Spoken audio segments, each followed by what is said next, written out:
have one? You sure? Yes. What did, okay. Thank you. What did you, I mean, what did you, I mean, was that not what you wanted? Um, Okay, well, I mean, I didn't.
Ladies and gentlemen, it's getting about that time. I'm going to ask Sandra is our liaison from down in House Research, and she's sending around a sign-in sheet. If you will, please sign in. We would like to have you sign in. I know most of you may have been here last time. If you raise your hand if you were here last time. Okay. Those folks that weren't here last time, welcome. Those folks that were here last time, welcome. This is the, I want to make sure you're in the right hole. This is the Library Study Committee, the House Library Study Committee, and we will be meeting today from 10:30 till about 12. I will try to have a little break. I know we can only stand so much of sitting in those hard benches out there, so we will break a little time. I'll try to watch my watch. To start off this morning, I'm going to ask Lamar Veach to come up. We're going to start talking. The first thing we'll talk about is our performance audit 2002. A little bit about that this morning, and some of the things that came up about the performance audit. We're going to be talking a little bit about audits this morning, some about policy, and maybe at the end, maybe start talking a little bit about some of the things we may be trying to steer toward legislation, if that be the case. If we have time, I want to make sure that the committee knows that you can interrupt. Please understand that if we got a question, we only got 90 minutes. So if we interrupt you, please we're not trying to be impolite. We're just trying to ask the question before we forget it. I know you got a lot of information to put out there. But committee members may interrupt at any time. We may have a couple come in a little late. Anybody have any trouble getting here this morning? I don't know. I didn't. It seemed like traffic was pretty good. So, okay. Starting off, Lamar, if you will, kind of lead us into it. I will try to tell you to be a little brief so we can ask some questions. Thanks. I will. I'll be very happy to. I appreciate, Mr. Chairman, certainly the wonderful opportunity we have here. And I hope that we have not completely overloaded you with papers. We sent out a packet of material late on Friday, and I hope it got in your hands early on Saturday or early this week. Some additional materials that the Georgia Public Library Service, working in conjunction with the public library directors, have been developing. What we distributed to you this morning is a performance audit from the State Department of Audits on state grants to public libraries. This audit was done issued in September 2002, and that really was the key to much of the work that you have seen subsequent to this time. It asked a lot of questions, and it was very thorough in its analysis of the state grants program. Has that not? Okay.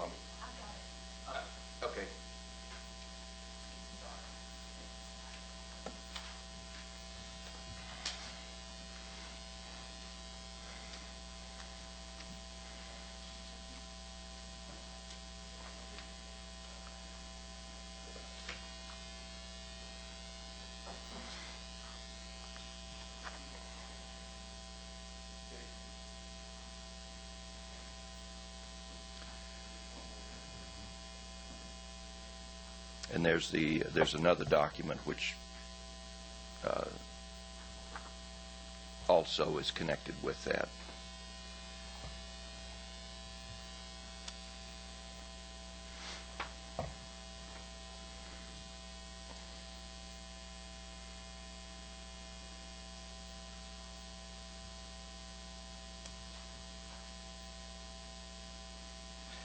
The recommendations are on page 5, and it really addresses a lot of the same issues that this committee is grappling with. Clarify responsibility and accountability for public library service. It asks who is ultimately responsible. It wants to know what actions the public library service can take to ensure that the state grant funds are being used effectively. It asks about minimum standards and if there are any minimum standards for public libraries and public library services. It looks at the responsibility of the local funding agencies for adequately provision of their shares, since this is a partnership between the state and local communities in the service of providing public libraries. It asked those questions. So this was the beginning of a lot of work that went into revising the state grant formula.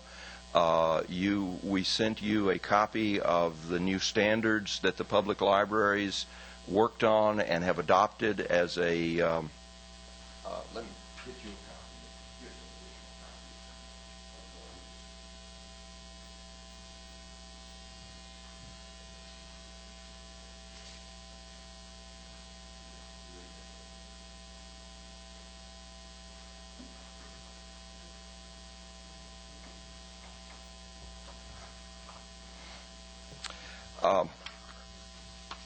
Again, the revision of the state grant formula, which has gone into effect, and the governor's office and the legislature have funded that new program, that new grant formula. It does change. Some would say dramatically. Others would look at it and say, well, this is a slight change. But anyway, it's a change in the way the formula has been structured, and that information was also shared with you.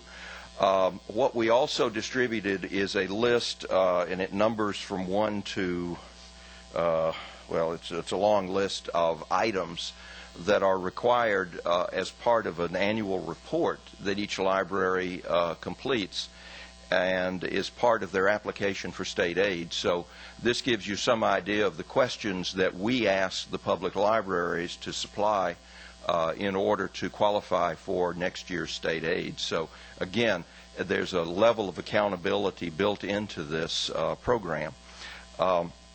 What we have been in conversation with the State Department of Audits and are looking at how we should approach the audit requirements, what level of audits, who should be doing the audits, and that begs the question, of course, who should be paying for the audits at some point.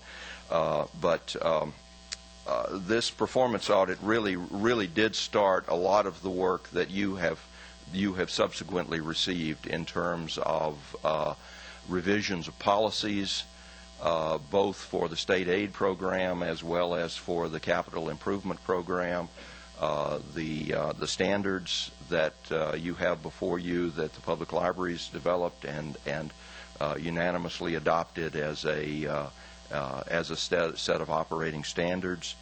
And we would be happy to entertain and continue doing whatever work is necessary to address the interest and the needs of this committee. So that's briefly an introduction, Mr. Chairman. Any questions from the committee members? You want a minute to decipher some of this? While the committee's doing that, I got a couple introductions I need to make. To my immediate left is Sandra Whitty. She is with House Research. I want to make sure I get it right. And I've got Betsy Howerton from over in Legal Counsel, and they're going to be serving with us. I think Betsy's taking someone's place today, but she's with us today, and we're going to try to. I just wanted to introduce you two folks to our audience and to our committee, and thank you.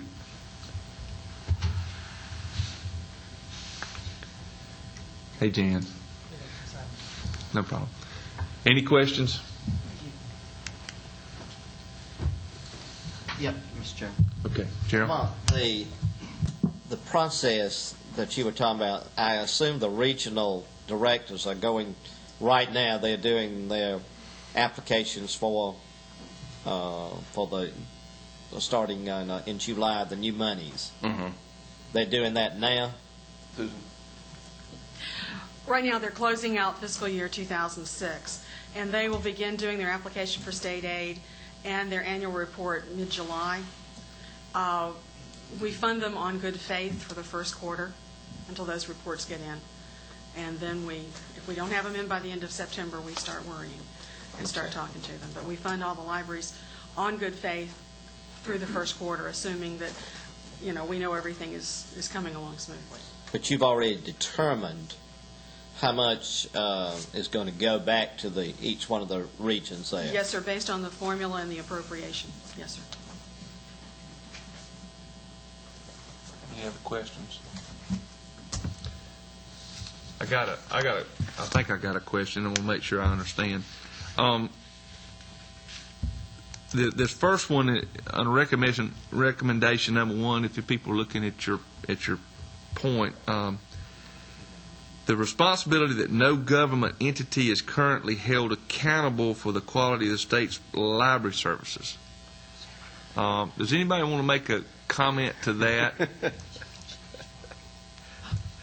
Well, again, we have, because of the way that libraries have traditionally been funded in Georgia, it has been a shared responsibility, and I guess you could say that if it's everybody's responsibility, it's really nobody's responsibility.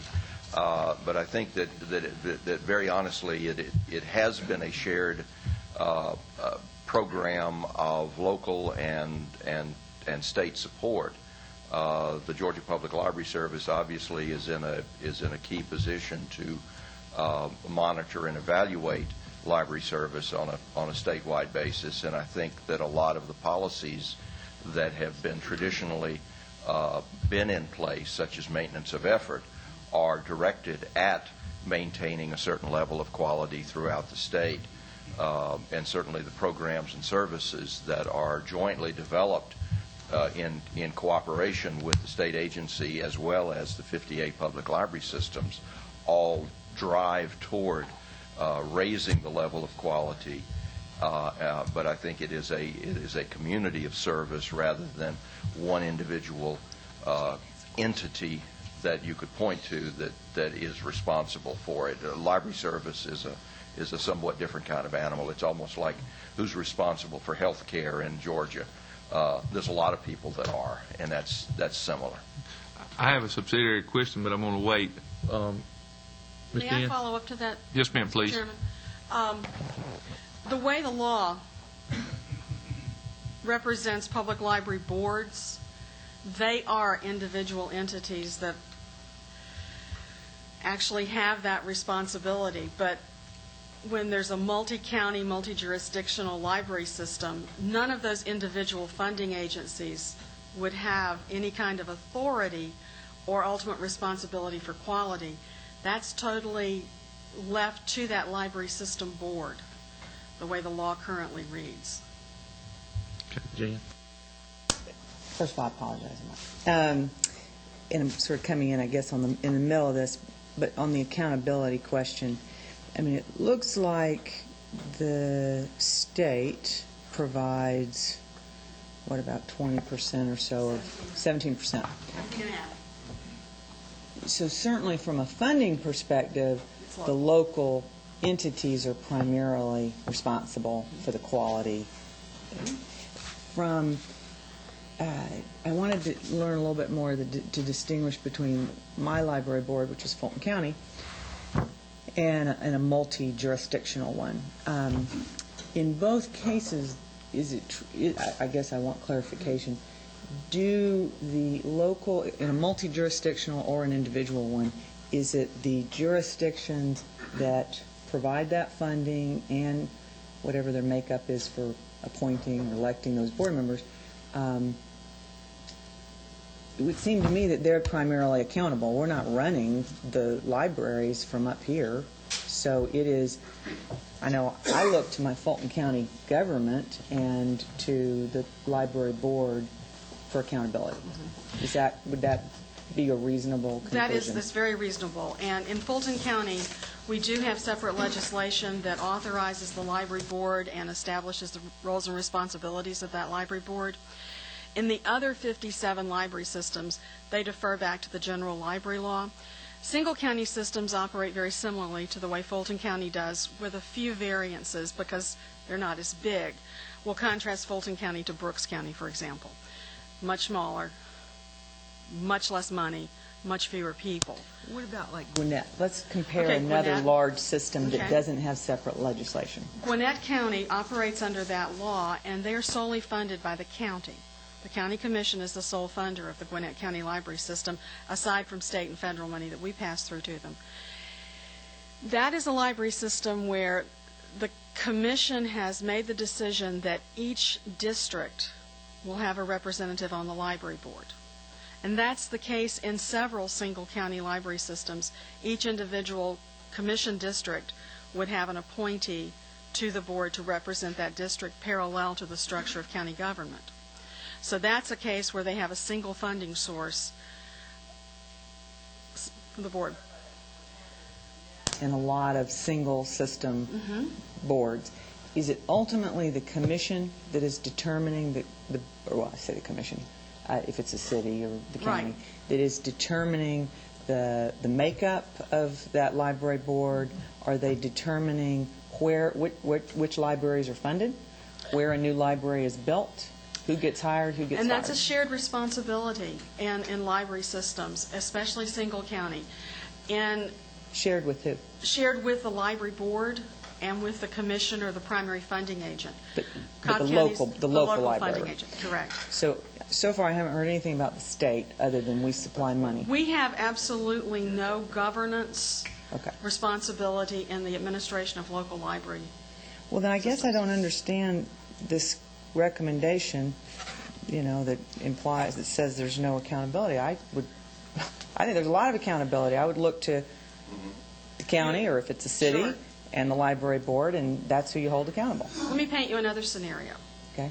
I spent 15 years in the Okefenokee system, so I'm most familiar with that. There are 5 counties: Appling, Bacon, Clinch, Pierce, and Ware. Each county, the main city, the county commission, and the Board of Education, all 3 funded the libraries, local libraries in each county. There were 15 local governmental taxing entities. Okay. And no one, in any one county, no one taxing entity had authority because they had shared funding responsibilities. And that's the case in many of our multi-county library systems. How many residents does that system serve roughly? About 85,000. And so might the concern be that no one entity is primarily responsible? Let me play the devil's advocate. It's 80,000 people.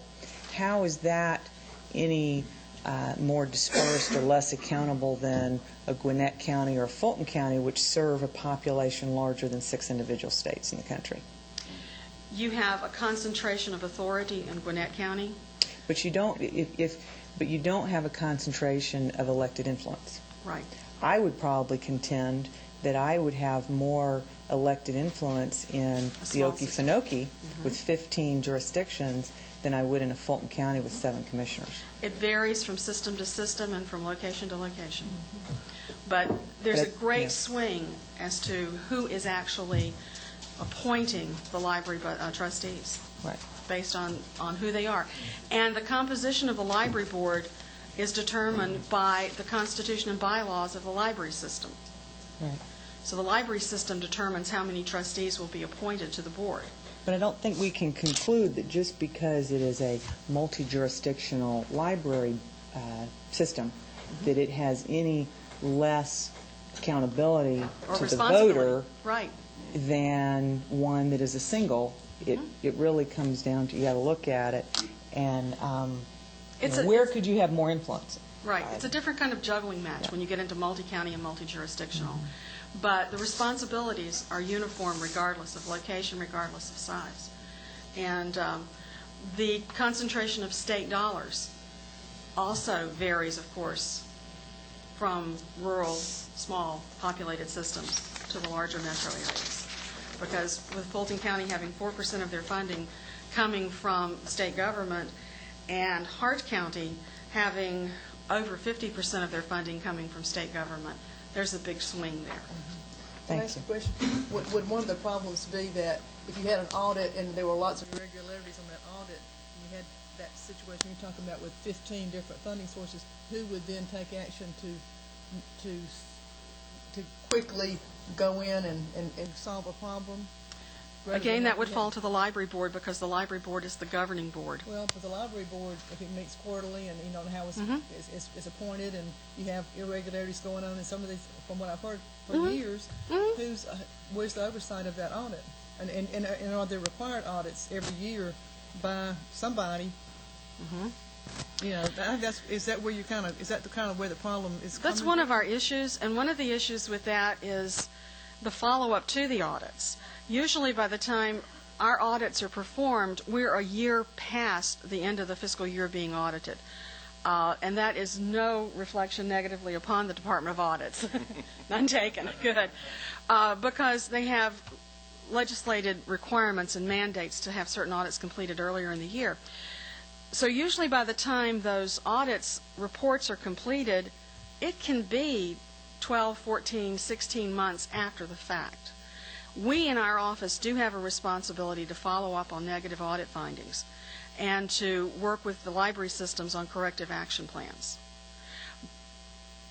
And we do. And the one threat we can hang over their head is the withholding of any future state funding. So that's the one stick that the state agency has in its authority. Now we have the bully pulpit in some cases, and we certainly have the ability to visit with those local boards and advise them on what steps are needed in particular cases. But again, those become in some cases political issues. In other cases, it's very straightforward.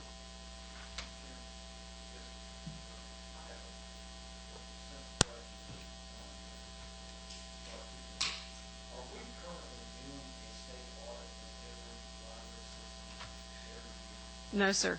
There's a state audit done, I believe, of 38 of the 58 library systems.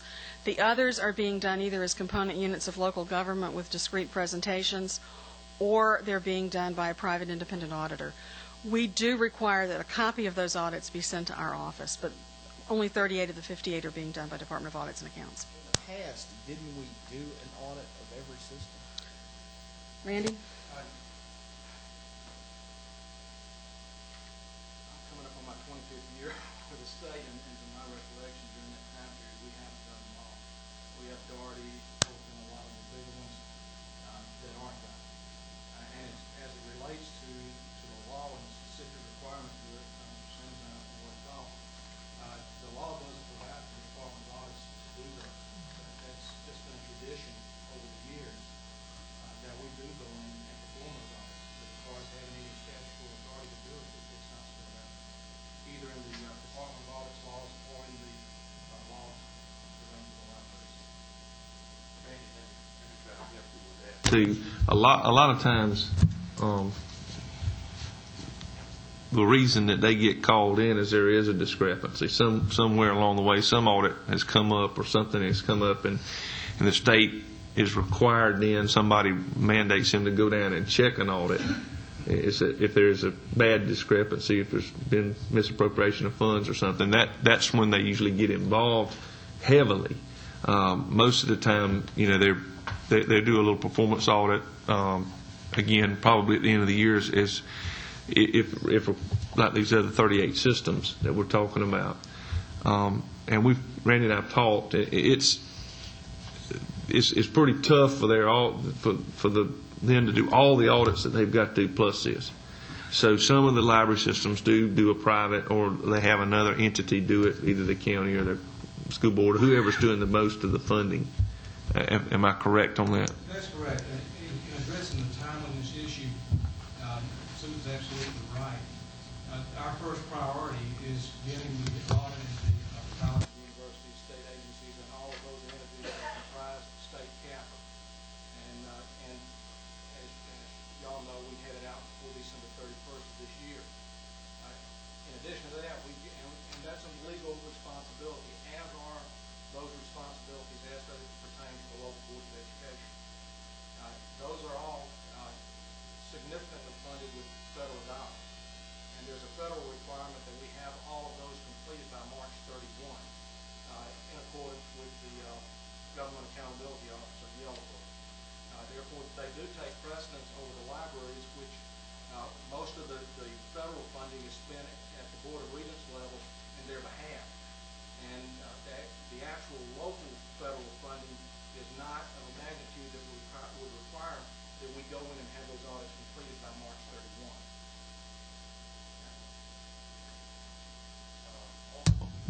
in a baseball analogy, always go back to something I can relate to. We got a pitcher and a catcher. We're still trying to find an ump. Okay. My question is, where do the regents lie in this? I always ask that question because now they're mother hen. And you know, that's the question that I continue to ask myself and others: is where does regents lie in this as far as ultimate oversight? And is anyone from regents here? Not yet. Okay. Just us. Okay. And of course, I know you guys are from regents, but there may be an issue there, and committee members, I don't know. You start taking on local government with a state agency, and it starts getting to be a little bit dicey. Local control versus state control. In the Fulton County system, it's only receiving 5% state funds versus a system in Hart County with 50% state funds. I understand the Hart County, but I don't think Fulton would understand the state demanding all these things from them, and most of their funding's coming locally. It would.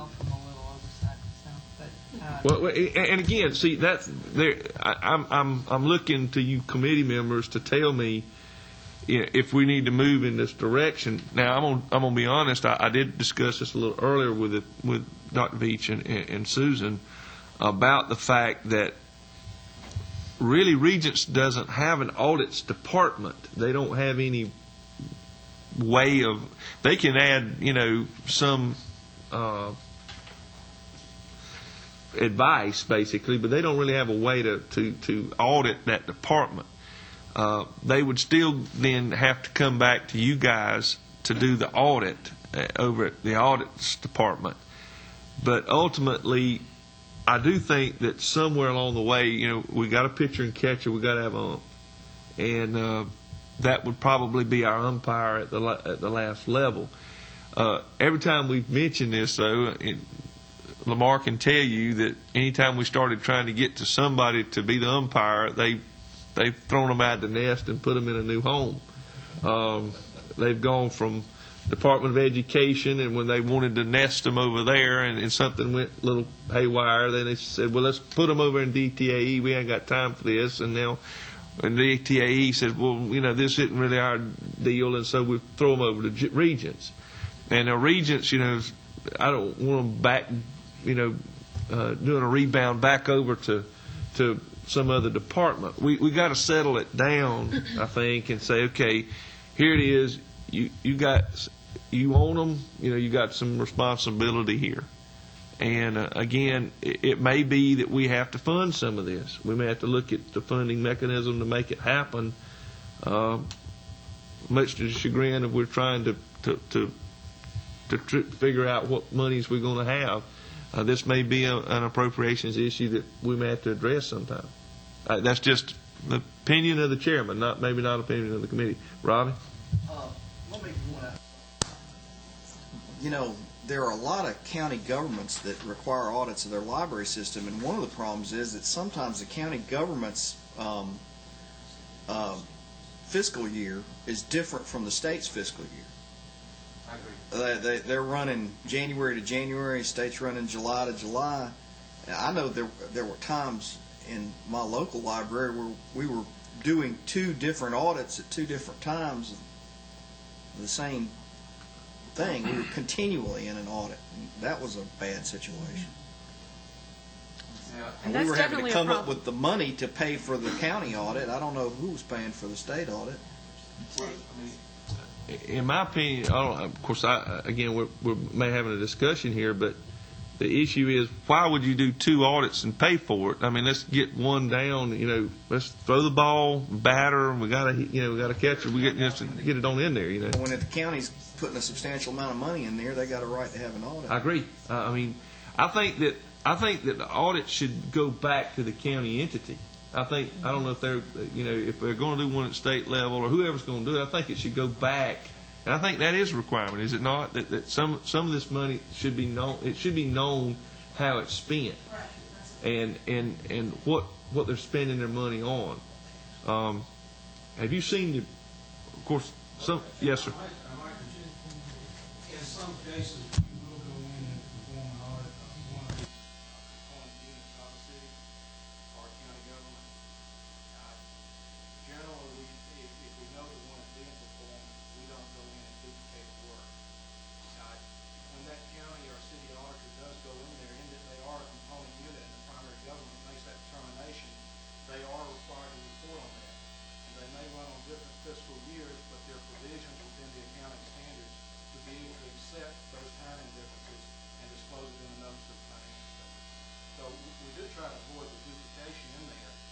And then, but from a timeliness perspective, with the way things are now, and the accountability issues you're looking at, you still have that issue, and we fully agree that it is a local issue, and from an audit perspective, and able to get good information and hold them accountable in a timely manner.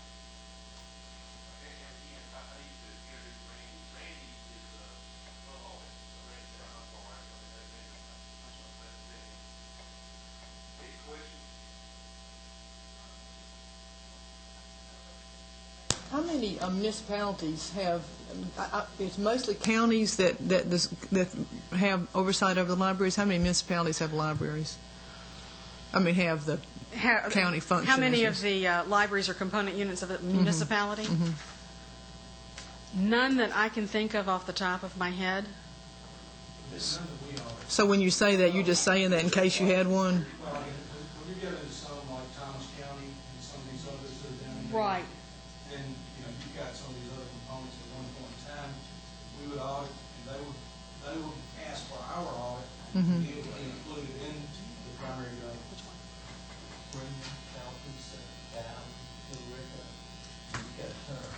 Right, but are Cities that are contributing funds. totally funding the library. But your audit is done by the Department of Audits, right? Yeah, It is, but they Right. don't audit that portion.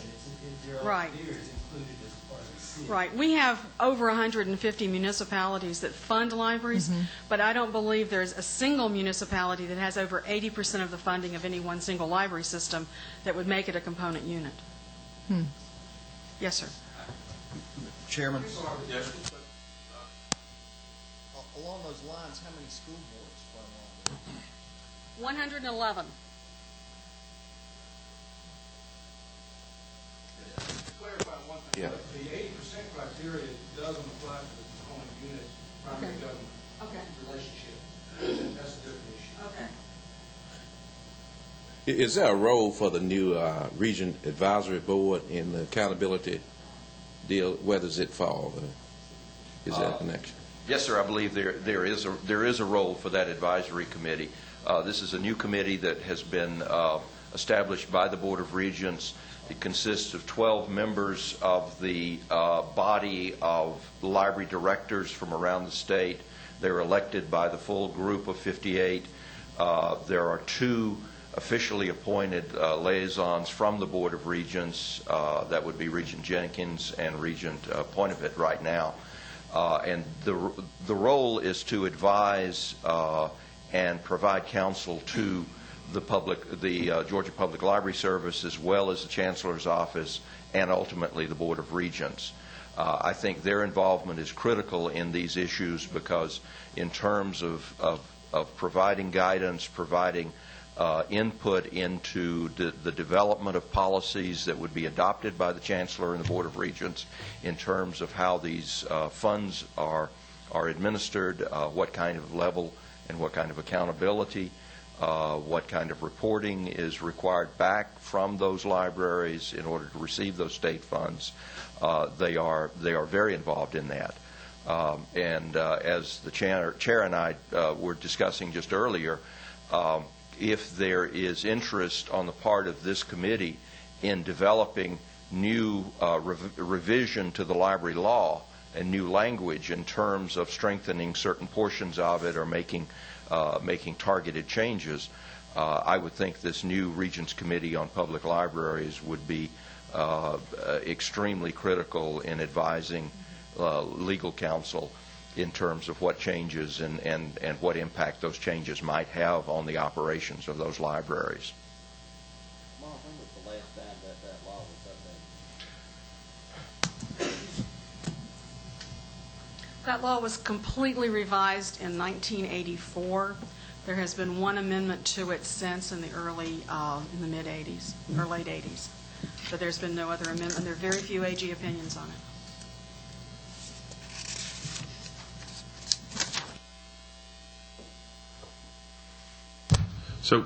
So basically, we have not had an amendment in this law in 22 years. Correct. That is correct. Yes. Just one minor amendment to allow ex officio board members. Okay. Attitude adjustment. Okay. Kidding. Okay. Is the committee settled on some of the issues here, or I know we've still got questions, but this again is why we're here, to try to open up some questions to answer if we've got problems. I think I would like to see somebody from Regents. Maybe we can get Mr. Daniel to come in and speak with us about what Regents decides as their obligation toward the libraries, other than the fact that they're the mother hen. We got to have somebody to give them a little marching order here where they're going to be in this process. And again, the recommendation and to clarify who is accountable ultimately usually lies into the agency that owns the folks. In my humble opinion, it goes back to that goes back to that agency. I don't know. The buck stops here is what Harry Truman says, and if it goes up the line, I guess that's where the buck stops. I just want to make sure that somebody understands that, and we have that codified somewhere. Certainly, Mr. Chairman, the Regents own us in terms of the Georgia Public Library Service, but they don't own the public libraries, which are fundamentally local entities. I know that they very carefully account for the state funding that is provided through the legislative process, and certainly they hold us accountable and hold our feet to the fire, so that the auditors are made happy when they check the books. But in terms of local funding, I think that there has been some ambivalence in terms of how the Regents would involve themselves with local library issues, and I think some additional discussion does need to take place with the new chancellor and with Mr. Daniel in terms of those issues. So I would look forward to that conversation. I'm not sure that's something that we can really address in the next hour, but we certainly would want to bring that back and have some very thorough conversation to report back to the committee on that. Okay, that may have to be post this meeting, and then I've got a few days. Chairman Hembry has given me a few days to meet with you guys individually before the next meeting and to try to settle down some of the questions that we may have. And we're going to I know that we've only got 3 days that we can actually meet, and we're probably going to meet in September. We're going to give this some time to digest. We may have met too early this time, but I know that a lot of you've got things going on, and I'm trying to help you get through it. But I think we're going to wait till after the primaries and all this stuff is over, and then come back in here in September, and we'll have a few more times to meet. And I may call on individuals to come up if there's any way possible you can meet with us. And when we're talking to some of these entities, one of the problems, I think I mentioned last time, I still have some problem in making the library boards liable for a lot of the stuff that's going on, in that they're mostly a volunteer organization, except in Fulton. And Sam, you've met with some of the folks in your library system, haven't you? Would you like to make any comments about some of the library issues that you've come up with since meeting with those folks? I think some of the issues that they have, especially on a regional basis, is again, how do you get funds for some of the smaller communities in terms of get some equity in terms of funding as it relates to that. And I think the other issues had to do with just, again, continuing with personnel, is the grant of the librarians, I guess, in terms of, again, looking for some incentives maybe at the state level that could be provided to encourage people to look at that as a possible career. So, you know, if we could look at some state funds and monies and whatever, so some of the things that we were concerned about at that level is making sure there were adequate funds that would supplement whatever we needed at the local level to encourage the continuation of people looking at library as a possible career. And I think the other thing that sort of came out of the area, and this was just not from the board members, I think there were just some concerns about who advocates for funding at the state level. Is that, especially since they're in the Board of Regents, is that coming mainly from just the librarian? Is that a separate kind of thing, or is it taken in consideration with the whole Board of Regents advocacy for monies? And I think that was a big concern from some of the local people in that area. There are two. Let me address both of those. One is local incentives, and I think looking back again at state law and possibilities for adjusting state law to address that. Right now, the only two methods for distributing state aid to public libraries deal with geography, numbers of counties, and population. If there were some way to include in the law some kind of an economic element, we could then provide some local incentives, perhaps challenge grants, perhaps adjustment for taxing abilities of counties to tax themselves for public library service, and adjust our state aid and state grants accordingly. That would be something that we'd certainly want to look at. So again, that would be an adjustment in state law. The other issue, of course, is incentives for new librarians. You can look around at us, and you know, there's getting a little grayness out there, and certainly we're concerned about the next generation of libraries, of librarians and library leaders. The Valdosta State University is attempting to become accredited, so it can produce new professionally trained master degree librarians who would be certified and who could work within Georgia's library. So we're working along those lines also. And it slipped my mind what the other. Oh yes,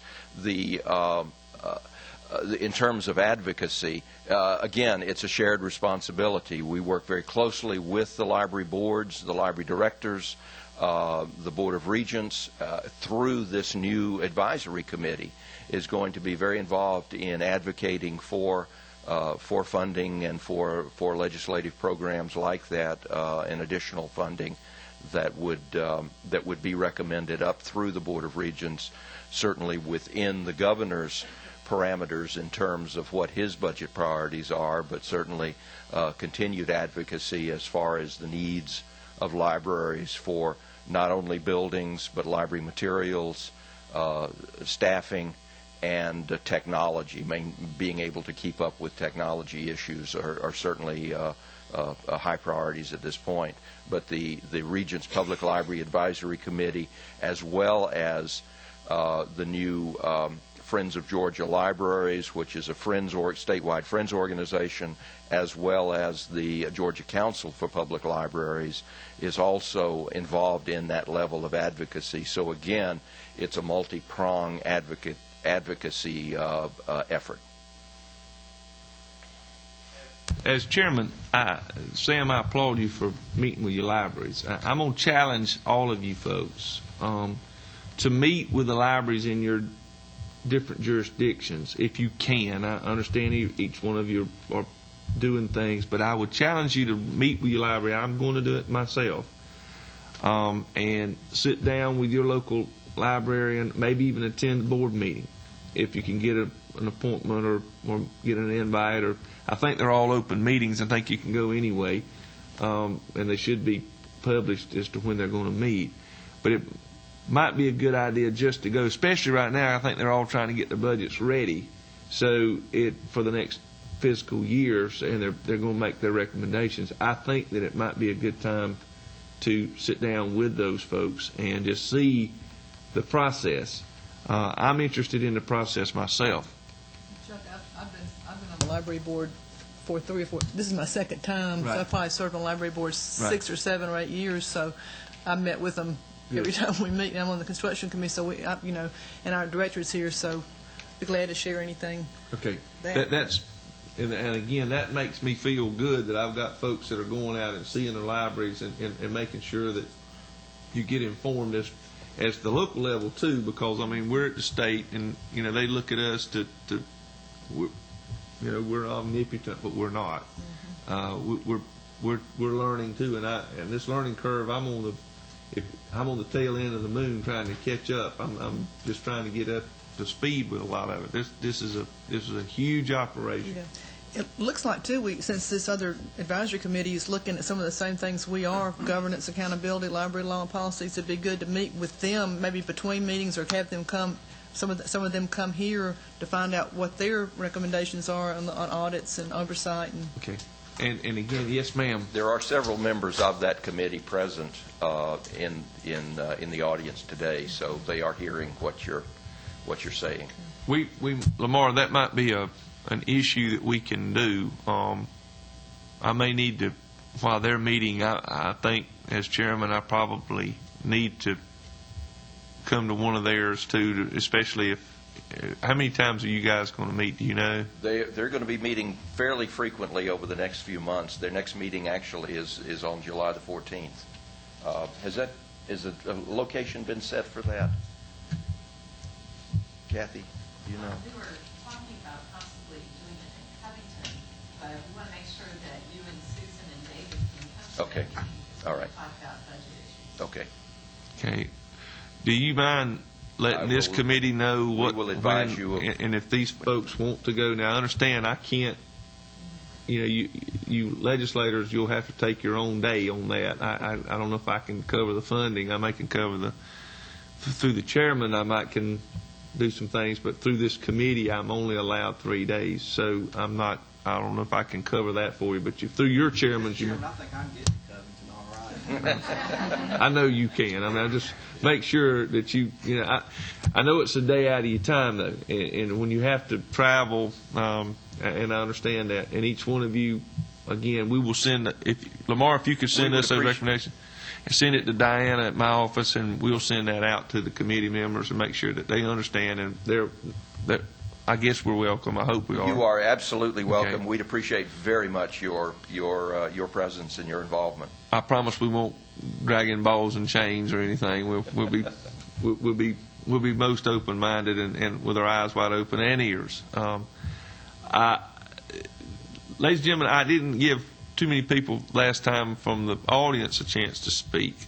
Is there some people that would like to say some things about what we're talking about today prior to us taking a small break before we get into the policy issues? Yes, sir. Would you like to come forward? Please state your name.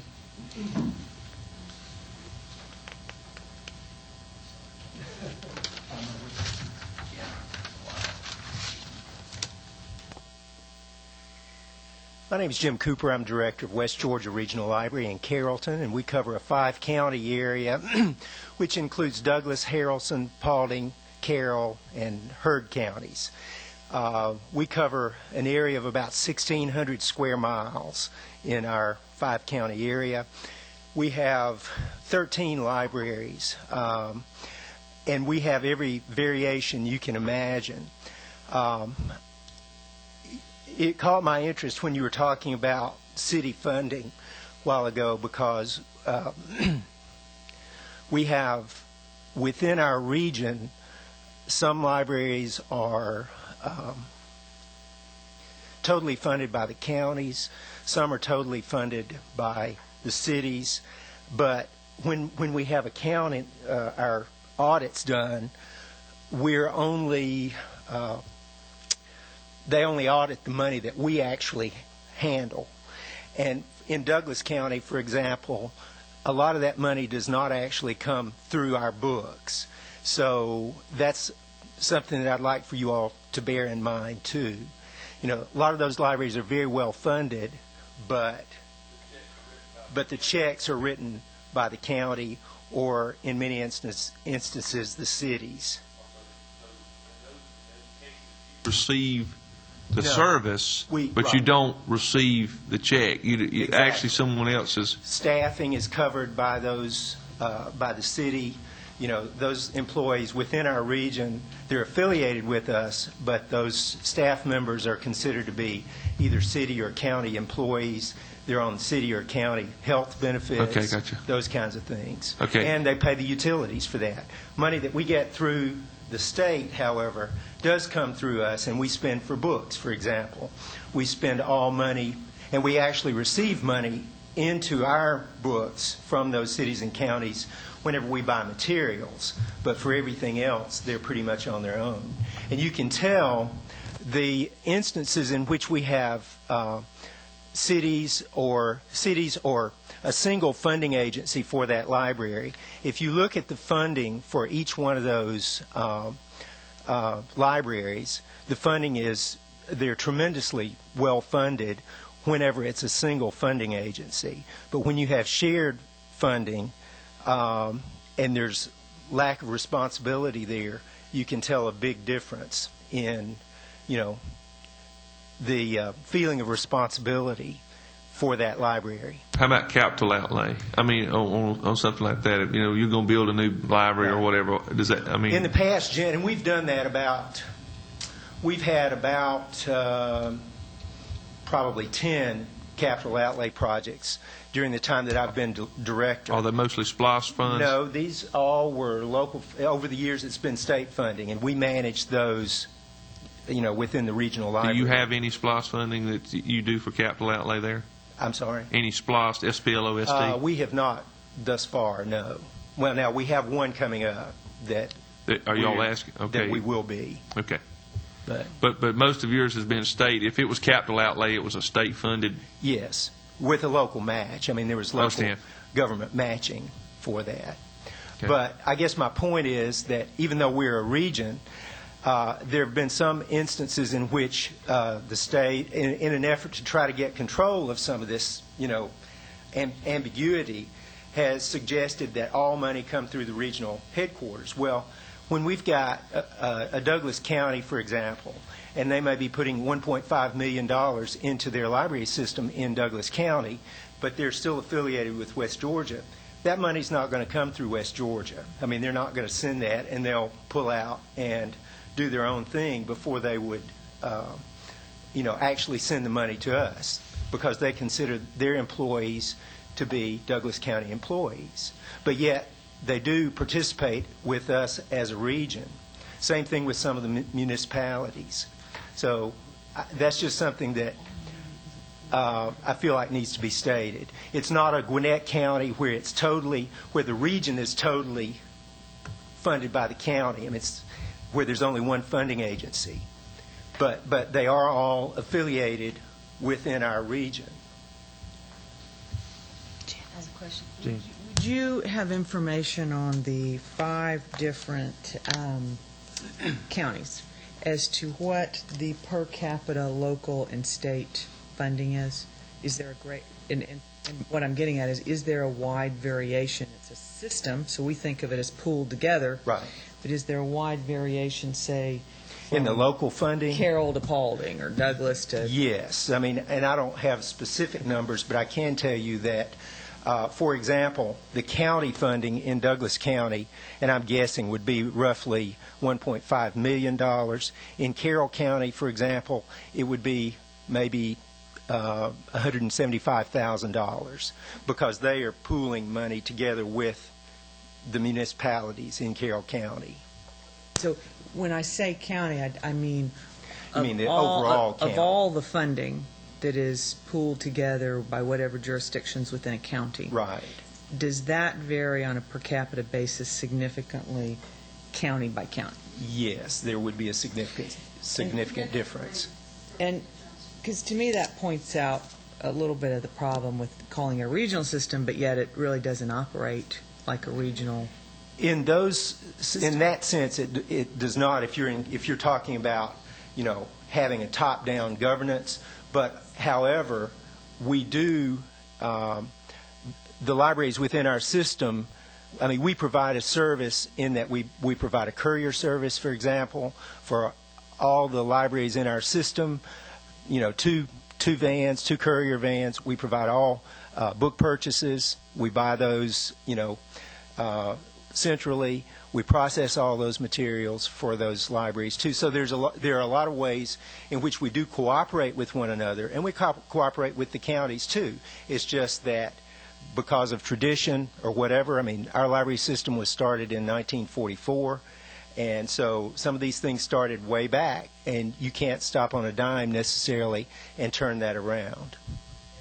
Include that what they fund it somewhat reflects their priorities of Exactly. the residents who live there. But I thought it was interesting. I was curious if you could say why. I looked at that regional system, and as a region, as a system, you spend about half the state average per capita from local spending, from local money. That's probably about right. That surprises me a little bit because I'm familiar with some of these counties, and I don't think of them as poor counties relative, it's a big Right. spectrum looking at Georgia. Why, as a system, are they spending half the state average from local funding? And I did compare it to the state funding, and it's actually slightly below the state average, so it's not like the state's making up the difference. I'm not sure what you're looking at, Well, but it could be that some I of just, this is- it's $9. They spend as a system $9 on average per capita from local funding. The state average is double that. It's $17. What we may not be capturing there is the on behalf local in-kind support. In other words, if a county is paying for utility bills and it is not reported in terms of funding that flows through the library, it would not be reported in that per capita number that you're referring to. Yeah. So in truth, local support for library operations may be considerably larger than that. That's one of the struggles that we have had in really capturing the total amount of money that supports libraries, is because so much is in kind and paid for outside the normal accounting channels that libraries, that we have any purview over. And of course, that's probably true for a lot of the other systems, too. And So that would be reflected, you would think, in these cumulative numbers Exactly. to some degree. So it makes Georgia's, when we roll up the numbers and report them and compare them to other states, it makes Georgia's local funding look low. But we really think that there's a lot of money, like in Jim's system, that is really going to support libraries, but it's just not showing up in the reporting system. But relative to other systems, that's probably true, too. And relative to other systems, that system is half the state average. Well, I'm just trying to figure out. it may or may not be. I think maybe, and Jim has been a proponent of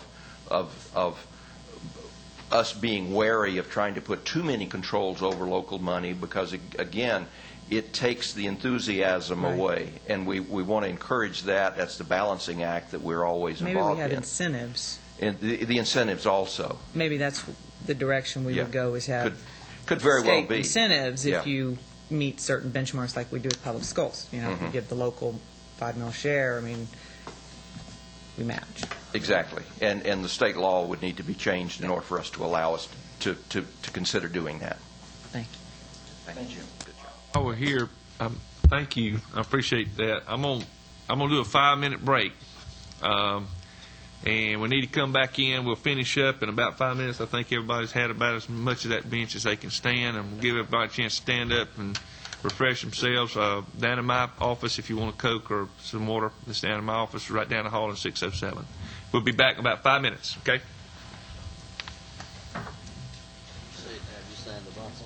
Oh, have you signed the roster? Please sign the roster. No, he's already sent yours. You're in good shape. I'm talking about this roster here. Okay. Oh, I'm going to sign you. I didn't get to introduce you. I'm sorry. You're not late. You were having a good doctor.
Okay, we're gonna crank back up here. I'm gonna give some folks a little bit of a chance to speak today, and one of the things I'd like to do, though, I'd like to keep you, it's 20 till. If you can keep your comments to about 2 to 3 minutes, if you can. If you will, are we standing in line? Okay. Young lady in the white coat first. She came up and got me first before you got me, okay? I'm going to let her go. And please state your name and where you're from. I'm Diana Tope, and I'm the director of the Cherokee Regional Library, which is Walker and Dade counties. Yes, ma'am. I'm the first one to admit, but not celebrate, that we have so many different ways of running libraries in this state, and I think it is a problem. I've been in this state since 1981, and I've been a director all of that time, except for the 15 years I spent at the state library. Our library system is 2 counties. We have 9 funding agencies. All of the money comes to the headquarters. We have 4 libraries. When the auditors come in to audit our library, they see every penny that's spent for the support of the library system in our 2 counties, including all of the in-kind reports and so forth. My position on that is not only is it better for the auditors, but I don't see how a library board can expect a director to be responsible for the quality of the library system if they don't have the authority to manage all the money and the staff.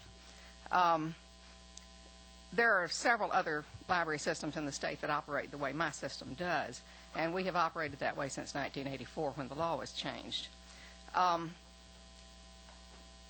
I would hate to see this state go to 159 county library systems because it is going to cost a huge amount of money. Intent of the board, of this commission or this committee. I don't think that's the intent at all. No. Let me reassure you if you think that's where we're headed. No. Well, I just. We understand that, and we totally agree with you on that.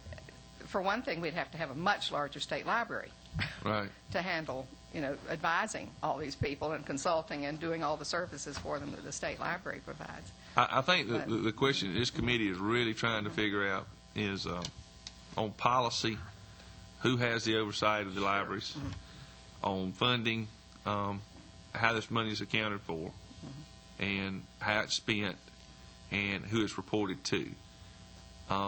That's the basic things that we're looking at, and I think that maybe some funding mechanisms as far as policies as to how libraries are run, and just some simple things that probably need some adjusting. But to go to 159 county libraries, systems, no, I don't think so. We're not going there. So let me reassure you if you think that. Thank you. I appreciate it. Yes, ma'am.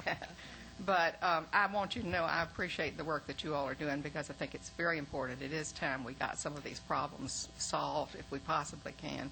And I think a lot of them we can solve. I spent about 20 hours last week going through the current law, the 20-5 part, not the part that other places that apply to libraries, trying to make some suggested changes that could help our situation. And while I know that it was my opinion and not every director will certainly agree with me, I think we could take the law we've got and make some adjustments and greatly improve the situation in those areas that you're talking about. Okay. Thank you. Thank you, Mr. Yes, ma'am. Our young lady from Athens. Hi, I'm Kathy Ames from the Athens Regional System. We have 5 counties, ranging from our very poorest, which is Franklin County, and Oglethorpe County, to suburban Oconee County, and Athens, Clark, and then there's Madison that's kind of in the middle with their funding. I think that within the next couple of years, if there are no incentives for regional systems, that you're going to see 2 single county systems in Clark and Oconee.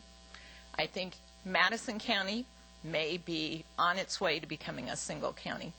And we're going to end up with a lot of poor counties that can't carry the weight, can't provide the service without funding. And I'm very concerned about the Franklin and Oglethorpes of the world. We've kept our system together mainly because we feel a sense of obligation for providing quality library service in Northeast Georgia. Athens contributes over $1.5 million to the operation of the library. Every 5 years, and sometimes more frequently than that, I have to go through a performance audit with the Clark County auditor to make sure that none of Clark County's money is going out to any other place in the region. And there are times when I start shaking a little bit because I know that we are having to subsidize some of those regional services with Athens Clark County money. They know it too. Now, fortunately, it's not a huge amount, but we're also subsidizing the Talking Book Center that's located in Athens. We serve 21 counties in Northeast Georgia. We provide the space. We're contributing close to $50,000 this year to keep that service running. It is underfunded. The only way that we could increase our Talking Book Center grant is to go out on the street and grab eligible people and force them to sign up for the service. A lot of people don't want to admit that they have reading problems and vision problems, but we focus our 3.5 staff members on outreach. So we're trying to build the readership, but the grant that we have includes no funding for increases in the cost of health insurance, no funding for the increases in salary that every other staff member in Athens is getting.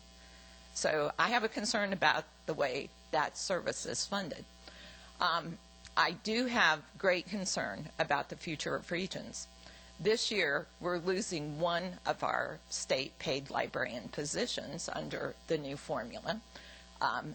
It was a lot of fun to decide which librarian was going to be terminated because I didn't have the local funding initially. We have worked out a deal so that I'm using some of the replacement funds and half Clark County funds to pay the person who's our cataloger.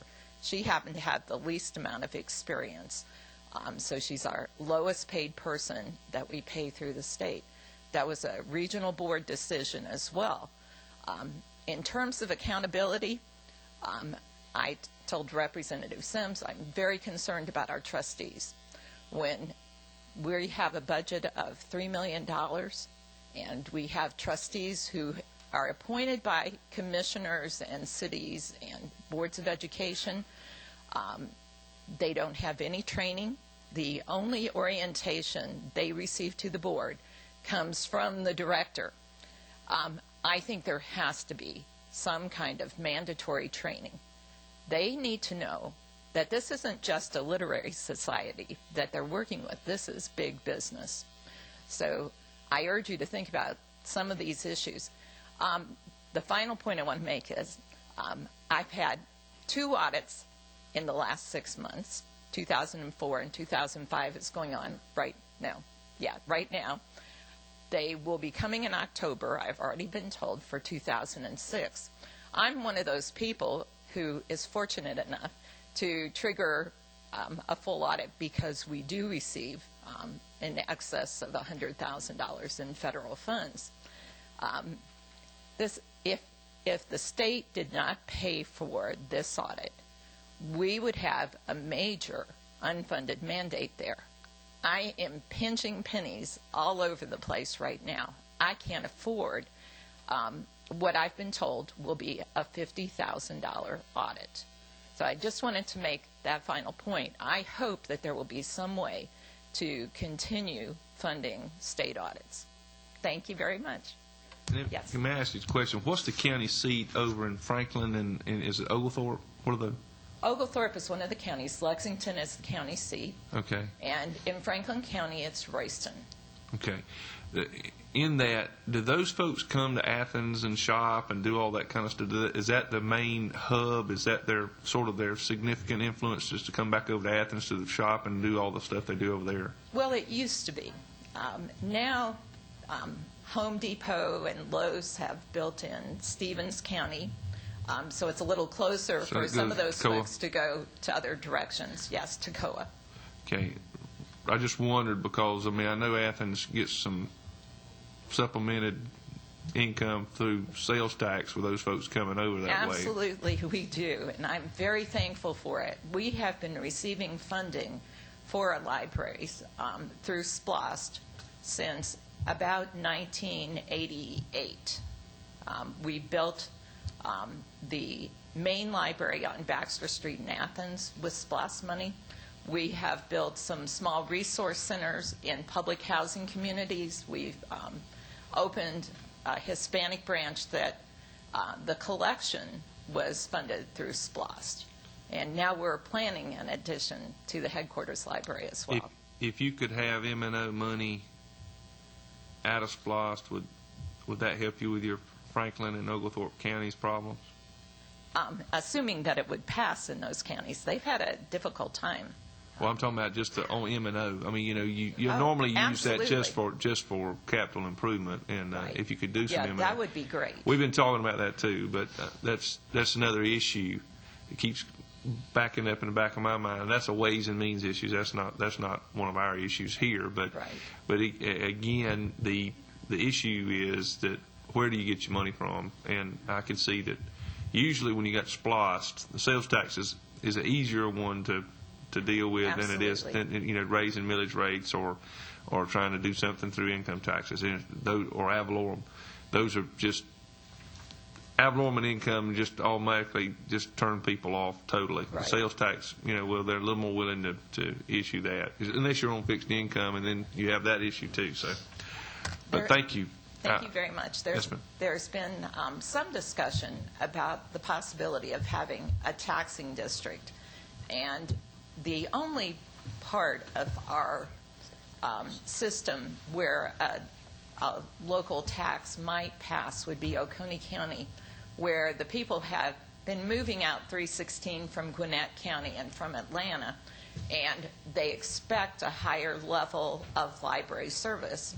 And that might be the only place it would pass. Athens, we all feel like we're being taxed because it's such a small county that it would be very difficult to raise any kind of millage rate for library services. No question, just a comment, but the maintenance piece was a big concern of the local people that I. Yes. Okay. Any other folks from the audience that would like to speak? Or yes, sir. Come on up. Make it quick. We got 5 minutes. It could be 3 minutes or less. Okay. Start the stopwatch right now. I'm Nick Fogarty. I am director of the Sequoia Regional Library System, which is Cherokee, Gilmer, and Pickens County. Although I am proud I'm a constituent of Representative Jones, I live in Fulton County. I'm up here to say that I agree 100% with what Ms. Ames just had to say. We have got a suburban county in Cherokee, which is the headquarters of Sequoia Regional. And for years, Cherokee County has been carrying the burden of the three-county library system. When I became director 10 months ago, we looked very carefully at our finances, and the Regional Library Board made it incumbent on the other two counties, which are more rural and agrarian, that they were going to have to increase their funding participation just to keep the regional services going. And they agreed because they want to stay in the region. But I believe that if they meet that obligation, there's going to be at least one county that's going to have an incredibly hard time meeting their requirements to the region and very well may go out on their own, and that is Pickens County. We very much want to keep our county together, our region together, because we think there is strength in numbers. But to be very frank with you, there is very little that Cherokee County, the major county, is gaining from the other two counties. And I think the other two counties would agree that that is probably so. So, as I say, please keep this in mind as you're going through your deliberations, and I agree wholeheartedly with what Ms. Ames had to say. Thank you very much. Comments from our board? Incentives to keep the regions together. We've seen that diminish over the last few years? I think so. I think, we're not trying to dissipate this at all. This is not something that this board is intent on. I hope that we as a group here all agree to that. What I think our main intention, again, I kind of get back to this is called the Army bluff method. I don't know if you know what that is, but bottom line up front, I think I'm trying to get to the point of our policy, our funding mechanism, our ability to account for it, and who is going to be in charge and who is going to be the ultimate oversight of what we're doing here and how we're going to mandate that or without, causing undue gnashing of teeth out here among all of these folks.